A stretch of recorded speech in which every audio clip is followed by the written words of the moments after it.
Hi guys, and welcome back to InnoGames TV. This month we have something super special for you, a giveaway. So make sure to keep watching to make sure how you can enter and to find out why I'm dressed like this.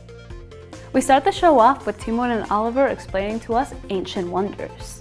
Next we go over to Pear, who introduces to us the new game age, the future. After that we go over to Tribal Wars 2, where product manager Nino talks to us about the balancing updates. Then we go over to Grepolis, where Toby talks to us about the game's Halloween event. And then Stephanie tells us more about the West Dia de los Muertos event. Last but not least, Tribal Wars shows us the new quest system. So, as I said before, let's start off the show with Elvenar, which, by the way, isn't the game I'm dressed up for. But they still have something super cool coming into the game this month.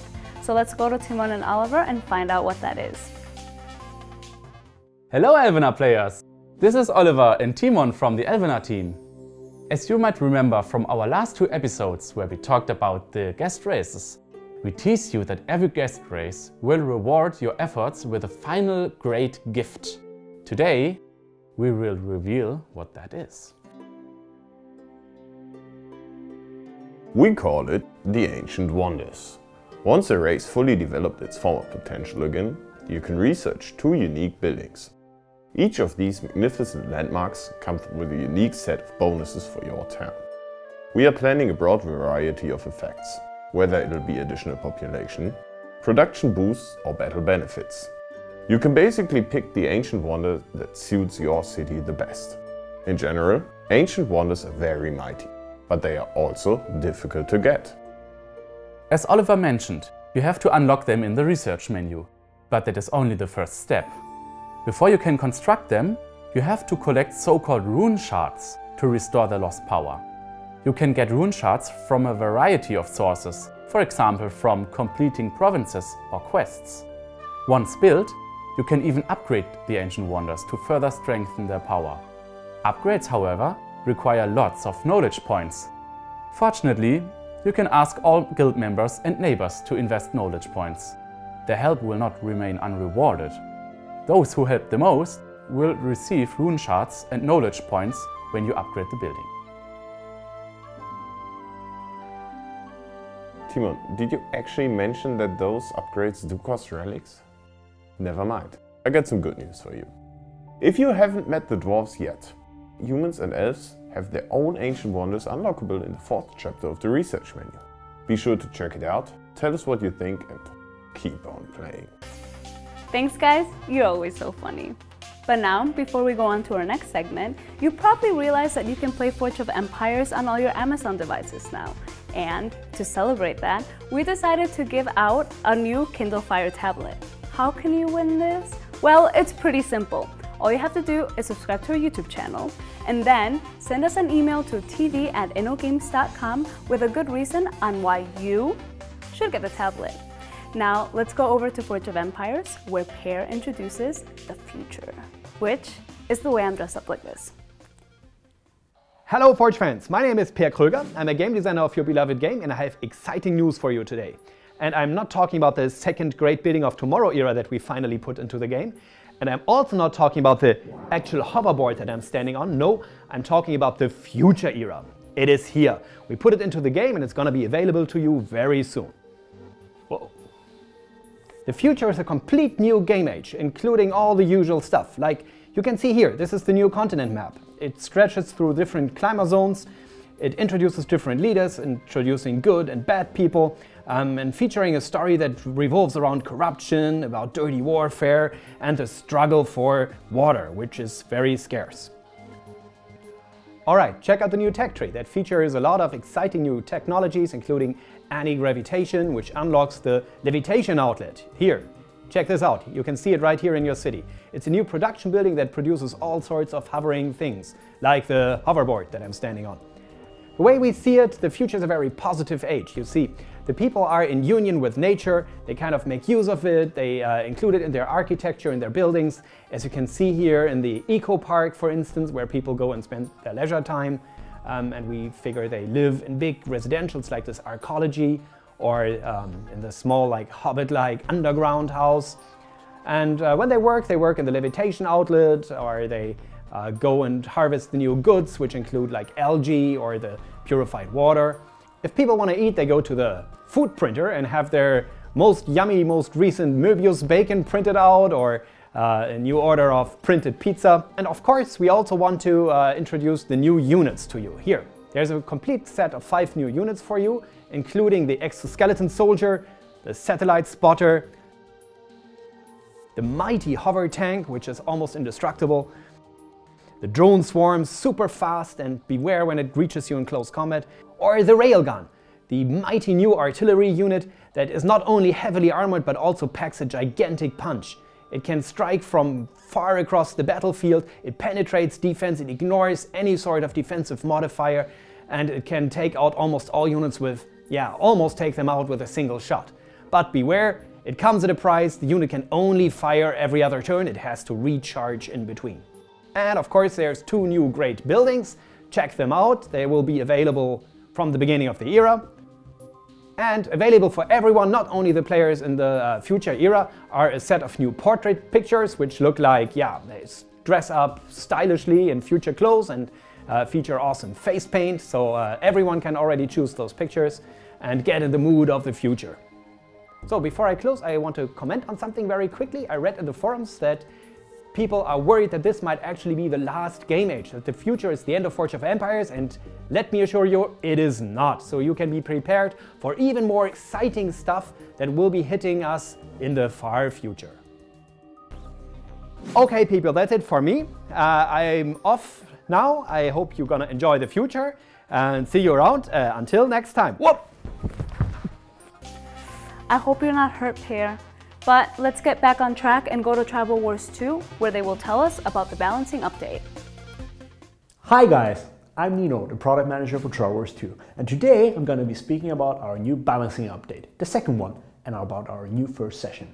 So with the balancing update 2, my team sat down and really thought about things, from the feedback that you guys gave us on how to improve the game, like building times, unit times, and stuff like that. So, we used a lot of scientific data and a lot of analytics to really figure out what the best times are for buildings, for upgrading buildings to the next level, and for recruiting units. So with the balancing update 2, I'm going to talk about a few things. The first one is the new building times, and then we have the new recruitment times in the barracks, and at the same time about the 2 functions in the HQ and in the barracks, where we thought about how we can simplify it a lot. At the same time, I want to talk about our new quests as well. With the new recruiting times, we focused a lot on the feedback we got from you players. So you said, it takes really too long. It basically took 4 weeks to create a complete off. And now it takes up to 2 weeks, maybe a bit shorter. If you do some research, that's gonna help you a bit. Really awesome. At the same time, we also removed 2 functions that we have in the game. One in the HQ and one in the barracks. Both were focused on when you upgrade the barracks and the HQ to level 30 and so on, you would also reduce the building times and the recruitment times. That does not happen anymore because we focused a lot on simplifying the stuff. So instead there is some researchers that will help you the same way. And one of the last things we decided to do in the new balancing update was to add a lot of new quests with a lot of new quest givers and at the same time rewards and a lot of new goals to achieve. Thanks for watching. I hope you enjoyed the show today and have fun, fight a lot. Peace! Thank you, Nino. I'll make sure to consider that in my future strategies. But you know what I like more than strategies? I like Halloween. And Tobias from the Grepolis team is telling us more about what you can expect from this Halloween event. Hi, my name is Tobi and I'm lead game designer of Grepolis. Today I have something very spooky for you. It's this year's Halloween event. Some of you might be familiar with last year's event, but this year we changed some things. So let's jump into the game and let me describe you how it works. This Halloween, ghastly demons will appear in all our Grepolis worlds.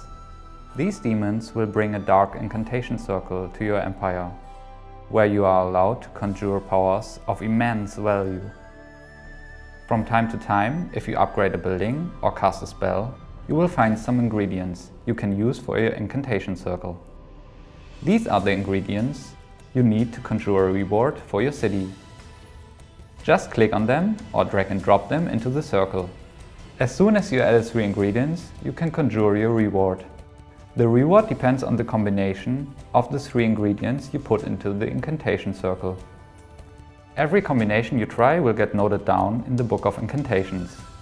Here you can see all possible rewards you can get and which ingredients you need to conjure this reward. But let's jump back to the incantation circle.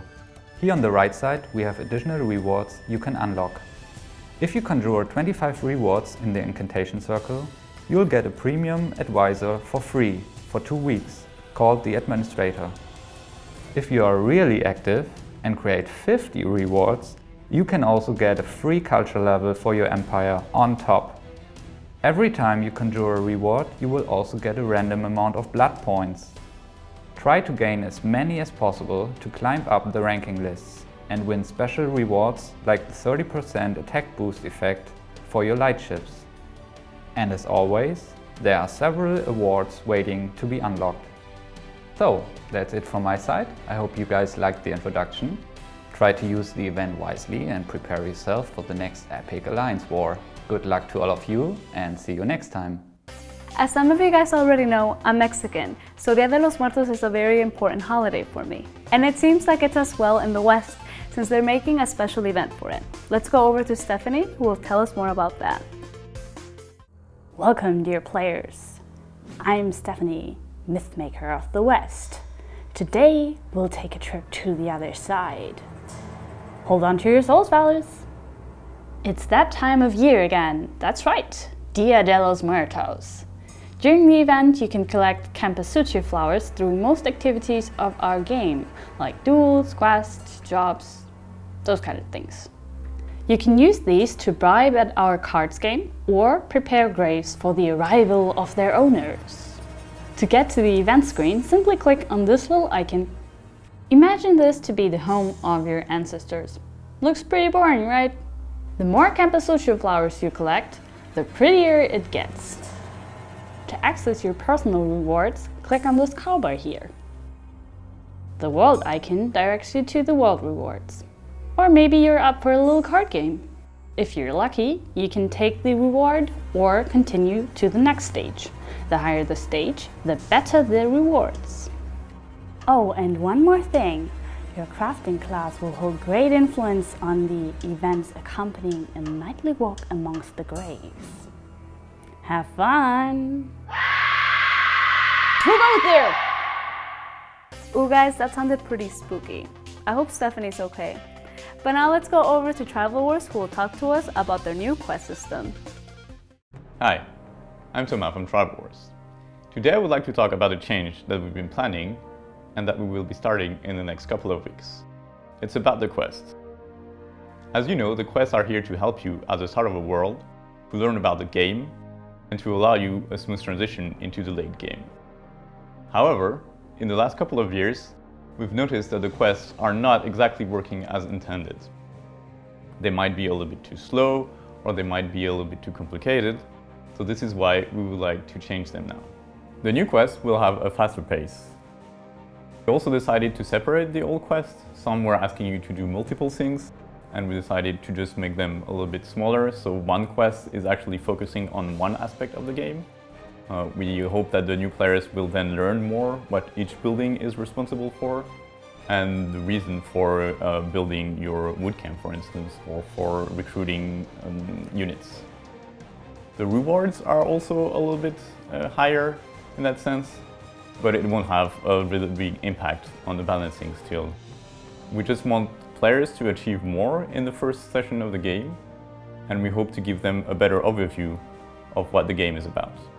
In addition to the new quest, we also made some small changes to the building times, and we allow you to use the instant build option for free under 3 minutes. It fits with the objective of making the first moments of the game flowing a little bit better for you, so you don't have to stop your actions and you can actually progress in the beginning a little bit faster. The new quest will also have a more linear progression. It means we won't ask you to do endgame stuff as early as the old quest line. We just started a new world with a new quest line.